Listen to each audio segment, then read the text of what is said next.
मेरा नाम सपना है। जिस तरह से मेरा नाम है, इस तरह से मेरे भी कई सपने थे। परंतु मेरे सपने उस समय सपना ही बनकर रह गए जब देखते ही देखते मेरी उम्र 40 पार हो गई। 5 साल पहले रिश्तेदार मेरे लिए ढंग बेढंग के रिश्ते भेजते रहते थे, पर अब तो सभी ने भी किनारा कर लिया था। मेरे और भी दो छोटी बहनें और भाई थे, उसकी भी शादी हो चुकी थी। और मेरे मम्मी पापा भी अब इस दुनिया में नहीं थे। अकेले हैं तो क्या गम है, कहकर 15 सालों से मैं सारे शादी के रिश्तों को ठुकराती रही थी, क्योंकि मैं तो किसी और से प्यार करती थी, लेकिन वह मुझसे प्यार नहीं करता था और मैंने उसे दिलो जान से अपने दिल में बसा लिया था।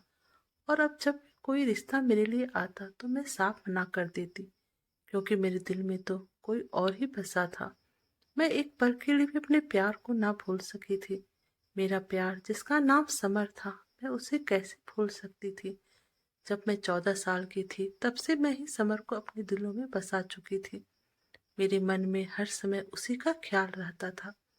मैं हमेशा उसी के सपना देखती थी, परंतु मुझे नहीं पता था वह तो मुझे सिर्फ अपना दोस्त समझता है और कुछ नहीं। बल्कि मैं तो उसे कहीं ज्यादा उसे समझने लगी थी। कितने बसंत आए, कितने बसंत चले गए, लेकिन मैं अपनी समर को भूल ना पाई। हम दोनों ने आईआईटी दिल्ली से कंप्यूटर साइंस में बीटेक किया। एमबीए करने के लिए मैं पुणे चली गई और समर अमेरिका चला गया।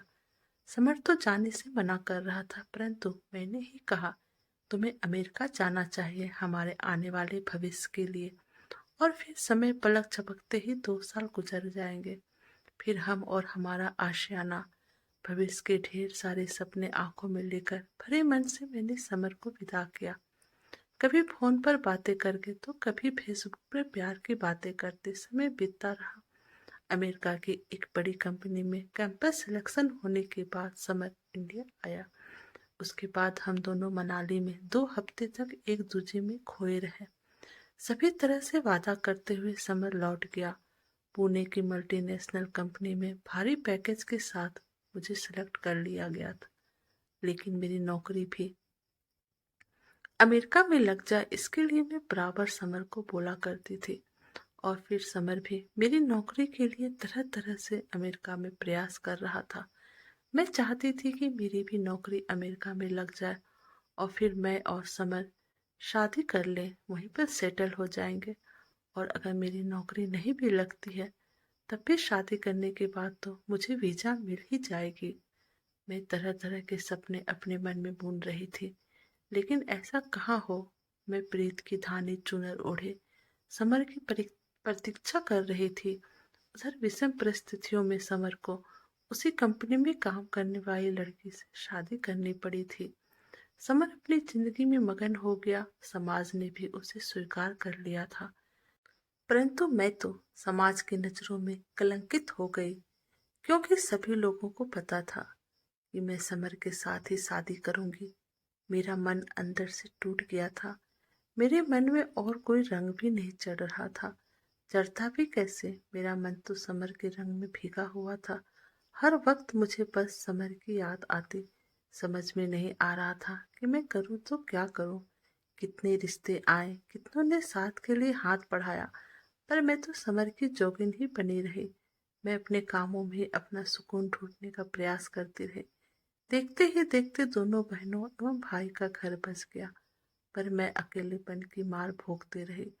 जब से मुझे रिया का साथ मिला था, जीवन के प्रति मेरा नजरिया सकारात्मक हो गया था। रिया का बार बार समझाना कि जीवन में जो गुजर गया उसे भुलाकर जीने का प्रयास करके खुश रहना है। अरे यार, तुम कब तक समर को याद करते रहोगी? वह तो सबको भुलाकर मस्ती भरा जीवन जी रहा है और तुम उसकी यादों को सजाए हुए हो। चलो आज ब्यूटी पार्लर चलते हैं, अपने साथ तुम्हारी हुलिया को भी बदलवाऊंगी। मैंने हंसते हुए कहा, उम्र के 40 वसंत पार कर लिए, अब मुझे कौन देखेगा। जो ब्यूटी पार्लर जाओ, यह भी कोई उम्र है जोगिन बनने की। 40 के बाद ही जीवन जीने का मजा रहता है, चुनौतियों से, जज्बातों से, बाधाओं से, और अगर कोई साथी ना हो तो अकेलेपन से जूझने का जज्बा रहता है। जब जागो तभी सवेरा। आज से अपने जीने का अंदाज बदल डालो। कैसी बहार छा जाती है जीवन में देखना। रिया के शब्दों ने मेरे अंदर तूफान उठा दिया। मैं व्यर्थ हो उठी। कितना दम है रिया के कथन में, इस तरह से क्यों न समझाया उसके अपनों ने उसे कभी। फिर मैंने कोई आनाकानी नहीं की। ब्यूटी पार्लर से निकलने के बाद एक नई सपना का जन्म हो गया था, जिसके समक्ष खुशियों का समंदर लहरा उठा था। कोई अकेलापन नहीं, उत्साह उमंग से भरे नए एहसास के कलश चारों ओर छलक उठे थे। 15 सालों के दुख दर्द टूटन चुभन और अकेलेपन के पलों को एक साथ जी लेना चाहती थी। अपार रूप से सुहानी थी ये। ब्यूटी पार्लर से निकलने के बाद हीरे की तरह से मेरे सौंदर्य को ना जाने कितनी जोड़ी आंखों ने बांध लिया था। मॉल में जाकर मैंने आधुनिक पोशाकें खरीदी, फिर उनसे मैच करती ज्वेलरी, सौंदर्य का सामान, परफ्यूम आदि खरीदा। अगर रिया मुझे समय का एहसास नहीं दिलाती तो शायद पल भर में मैं अपनी दुनिया बदल देने के जुनून से बाहर ही न आ पाती। एक हफ्ते के अंदर ही मैंने स्वयं को ही नहीं, अपने फ्लैट के कोने कोने को सजा लिया। वार्डरोब से लेकर किचन तक मुस्कुरा उठे। मेरे अंदर आए अचानक परिवर्तन ने अपार्टमेंट से लेकर ऑफिस तक के लोगों को आश्चर्यचकित कर दिया था। अकेलेपन में घुटती सपना हर पल झकने लगी थी। सभी को अवहेलना करने वाली सपना नए जोश से भरकर सबके साथ उन्मुक्त हो उठी थी। देखते देखते सभी के साथ उसके दोस्ताना संबंध ही नहीं बने, बल्कि वह सबके दुख सुख के साथी भी बन गई। हर पल कुछ नया करने की उमंग से भरी रहती। प्रत्येक दिन सैंडविच निकलने वाली सपना के खाने का डब्बा खुलते ही लजीज व्यंजनों की सुगंध से सभी के मुंह में पानी आ जाता। साथियों से अपना खाना भी शेयर करने लगी थी। फिट और चुस्त रहने के लिए मैंने जिम जाना भी शुरू कर दिया था। वहाँ भी हर उम्र के बहुत सारे दोस्त मेरे बन गए थे। पढ़ना तो पहले से ही मेरी हॉबी थी। प्रसिद्ध लेखकों की किताबों से रेक भर गया था। आंतरिक प्रसन्नता एवं मेकअप ने मेरी उम्र के 10 साल चुरा लिए थे। अपने डायरेक्टर रमन से हमेशा चिड़ी रहने वाली सपना अब उनसे भी हिलमिल गई थी। वो भी सपना में आए परिवर्तन पर चकित थे। उसकी असीमित प्रतिभा, उदासी से भरे सौंदर्य पे वे मोहित तो थे ही, उसके जीने के अनोखे अंदाज से वे उसके निकटता के लिए व्याकुल हो उठे। अनाथ फनान में किसी बड़े प्रोजेक्ट की रूपरेखा तैयार करते हुए सपना के साथ लिए और अमेरिका के लिए उड़ान भर ली। 2 कमरों की बुकिंग होते हुए भी सपना को अपने कमरे में रहने को बाध्य किया तो वह भी इनकार न कर सकी। रमन के आकर्षक व्यक्तित्व पर वह भी मुग्ध थी। अब दोनों के दिन सोने के थे और रातें चांदी की। दोनों एक दूसरे के शमाए हाथों में हाथ लिए दुनिया के उस अनोखे शहर में घूमते रहे। वहां रोक टोक करने वाला भी कौन था। तन्मन से वर्षों की प्यासी सपना आनंद सागर में जी भरकर डुबकियां लगा रही थी। मॉल में घूमते समय किसी की घूरती नजर को पहचान सपना और उन्मुक्त हो उठी। वह रमन की बाहों में झूम उठी। वे नजरें थी समर की। वह रमन से लिपटी हुई समर के समक्ष जा खड़ी हुई। हाय समर, पहचाना नहीं? मैं सपना, तुम्हारी दीवानी। सोचा भी नहीं था कभी तुमसे कुछ यूं ही मुलाकात होगी।